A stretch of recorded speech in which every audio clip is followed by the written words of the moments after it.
No mais, amigos, eu estou aqui no CAPS do Eusébio, ao meu lado está a doutora Imaculada, e para falar um pouco sobre o trabalho dessa instituição, eu queria que a senhora destacasse, por conta desse tempo de isolamento social, de pandemia, certamente o CAPS, a sua rotina não parou por conta do atendimento com os pacientes. Eu queria que a senhora destacasse um pouco sobre esse trabalho e como tem sido esse tempo para vocês tão difícil. Primeiramente, gostaria de agradecer essa oportunidade, esse espaço da gente estar falando, justamente num momento tão difícil, né?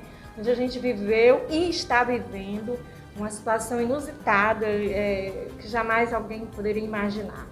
Então, falar do serviço, de como a gente teve que enfrentar, é importante para esclarecer a população. A priori, se espera que todos os profissionais de saúde estejam preparados pela sua formação, né, pelo alto grau de risco, né, e de tensão que a gente vive profissionalmente, né, os serviços vivem de uma maneira geral, tanto faz da atenção primária, secundária, como da terciária, e principalmente nesse momento que a gente teve que enfrentar a pandemia da Covid-19. Então, para o serviço de CAPS não foi diferente. Até porque se tem algo concreto, né, porque a gente pensar que nós ainda temos muito que estudar, analisar, a gente tem muito ainda que aprender com essa experiência que a gente está vivendo, porque a experiência brasileira, a gente não tem nada próximo do que a gente viveu nesse momento, o mais assim, remoto tem a ver com a gripe espanhola de 1918, então é gente de mais de 100 anos que pouquíssimas pessoas ainda estão vivas por essa experiência. Então, a gente teve que aprender. Então, para nós, profissionais de saúde, os equipamentos da atenção de saúde mental, também viveram esse impacto de como lidar com essa tensão social que a pandemia ela gerou. Então, a primeira situação que a gente teve que fazer foi preparar o equipamento para isso. Marcos, o que você fala, nos perguntando sobre essa nossa experiência, eu queria até fazer um recorte que nem todos os equipamentos de atenção à saúde mental, eu posso dizer até no Brasil, eu digo pela experiência do estado do Ceará, você tem uma ideia de quanto isso impactou, alguns serviços fecharam. Né? Então a coisa foi tão... Quem cuida da saúde mental também se assustou e teve medo por essa tensão que a pandemia toda provocou. Então tivemos que parar, pensar de como teríamos que atender a população. Porque o medo primeiro foi o que? Eu, profissional, também eu vou correr risco. Então a gente teve que sentar e criar o nosso plano de contingência de atendimento. Até porque o nosso município já no início da pandemia, em março, já apontava, né, na gestão, o doutor Asilon já apontava com esse decreto para que todos pudessem fazer os planos de atendimento de contingência em relação ao enfrentamento da pandemia. Então o CAPS, a equipe parou, porque tivemos que obedecer diretrizes, orientações, recomendações sanitárias. Então, e também fazer com que toda a parte da atenção de cuidados fosse voltada com esse público específico. Então, a gente teve que parar atendimentos, né, de grupo, a gente teve que refazer a agenda para priorizar o que estava nos chegando. É importante frisar que, como o CAPS é uma unidade de atenção de saúde responsável por transtornos de saúde mental, no caso de moderados a graves e persistentes. Então, o que a pandemia nos trouxe foram casos, né, vindos dessa questão, desse estresse, dessa ansiedade, coisas que o doutor Tiago já mencionou. Então, aqui de imediato não era o nosso público, porque estava ligado com a questão de perdas, estava ligado com toda essa tensão, esse estresse que a Covid, o enfrentamento gerou para toda a população. Então, a gente teve que fazer um plano onde a gente pudesse abrir, prioriamente, a questão do acolhimento. Um acolhimento que é fundamental a gente frisar a questão da escuta. É um instrumento fundamental nas questões com saúde mental. Então, escuta. A gente pode dizer que o que teve de gente, né, um alto índice de pessoas que vieram só para ser orientadas, né, de como lidar com essa tensão emocional, porque a pandemia, a Covid, traz toda uma expectativa, as pessoas tiveram que se distanciar. Outro público, né, de acordo com o perfil de agravamento, de vulnerabilidade, tiveram que estar no confinamento. Então, consequências sérias de saúde mental, isso ninguém tem dúvida. Se tem algo que é claro, fato, é o atingimento da saúde mental nas pessoas, ou em menor grau ou em maior grau. Mas aí a gente teve que abrir as portas do equipamento e aí nós tivemos que fazer tudo isso numa escala de abrir acolhimentos, abrir a parte de urgências e emergências, tentar refazer nossa agenda para que não pudéssemos superlotar a atenção primária, no caso dos postos de saúde, porque a atenção primária, no caso as unidades básicas, estavam com a população que estava, né, sendo acometida pela Covid. Então não cabia o CAPS, porque não era a função dele, pelo esse grau, encaminhar para o posto de saúde. Então a gente absorveu essa população, a gente fez um achatamento dessa agenda para priorizar esse público dessa atenção. Para você ter uma ideia, nós tivemos de março a julho, no final de mês passado, mais de 100 pessoas. Então, isso pessoas que procuraram o serviço, pessoas novas ao serviço, que se transformaram em pacientes que estão em acompanhamento.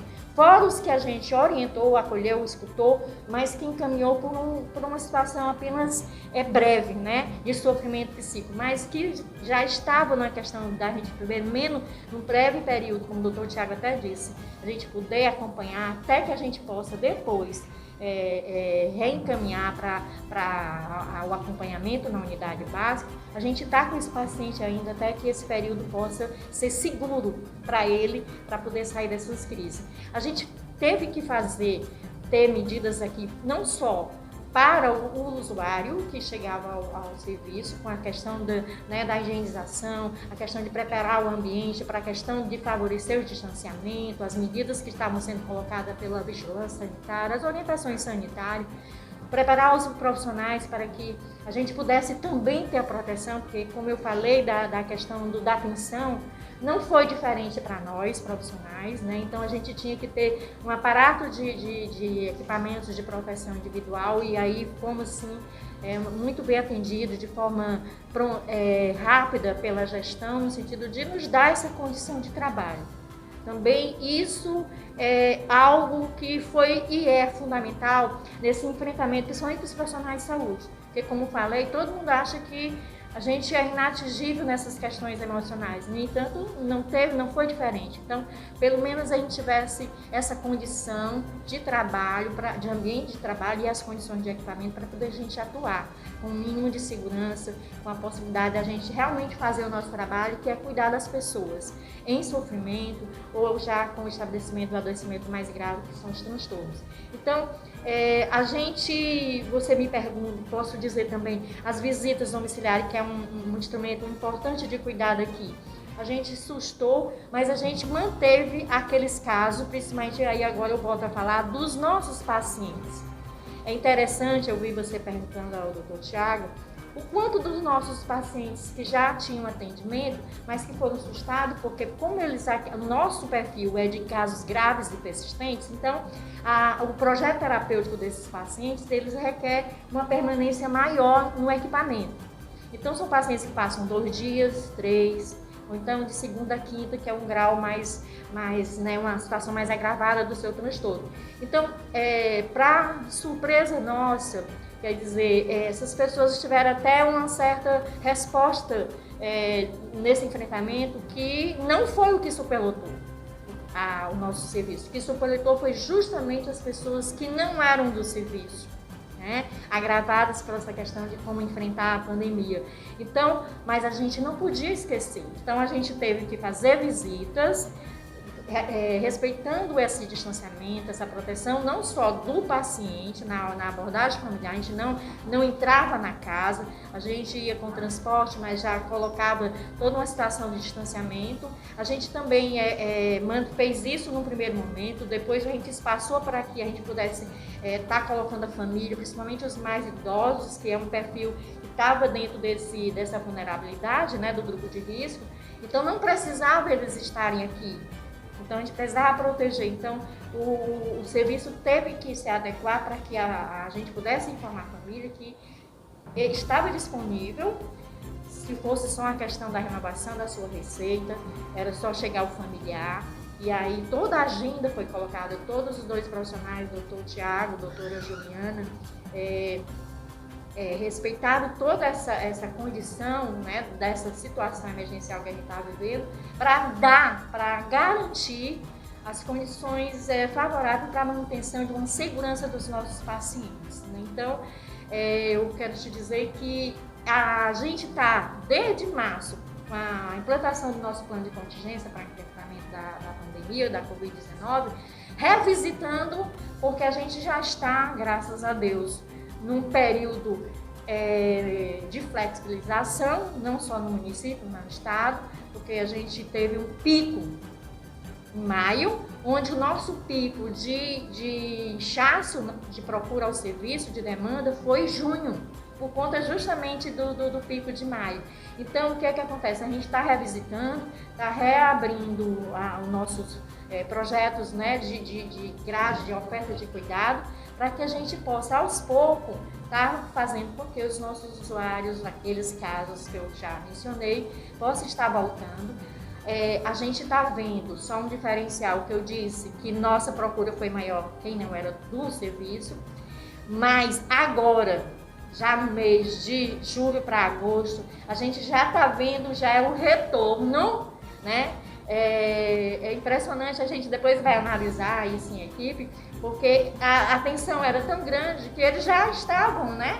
Já estavam em tratamento, já fazia parte da sua vida enfrentar essas dificuldades. Então, foi um momento de sobreviver. Eu tenho que encarar isso aí. Então, foi surpresa, de certa forma, agradável para a gente, o nosso paciente responder assim. No entanto, a gente está vendo agora que segurar essa onda toda, está chegando agora esse impacto, né? Então, o que acontece? Nós estamos analisando todo esse andamento do nosso plano de contingência para voltar, para normalizar, e numa possibilidade aqui em curto prazo, mais ou menos, eu acho que setembro, que é mais garantido, a gente poder realmente reabrir toda a nossa agenda de oferta de cuidado, e ela é bem extensa, né? A gente tanto favorece aos casos de transtornos graves e persistentes, mas também a gente tem um viés que é de ofertar à população situações como o próprio Dr. Tiago falou, né? Principalmente por essa circunstância da pandemia, onde inclusive, como ele falou, não precisa da medicalização, são situações de adaptação a esse momento tensional, né, que a gente vem enfrentando, situações de terapias breves, né? Então a gente foi a escuta, foi o serviço de psicologia, todos os serviços aqui de núcleos profissionais como a psicologia, a terapia ocupacional, a música. Você conhece demais o trabalho da Forró Sem Preconceito. Então os nossos pacientes, tudo isso foi favorável da gente transformar o que era antes em grupo para atendimento individualizado, para dar esse suporte, esse apoio. E é isso, a gente sabe que teremos muito mais consequências, é algo que realmente precisa de muito tempo para a gente analisar, mas a gente está aos poucos compreendendo que tudo isso vai gerar nas futuras gerações em médio e curto prazo, porque na verdade isso não tem prazo para terminar.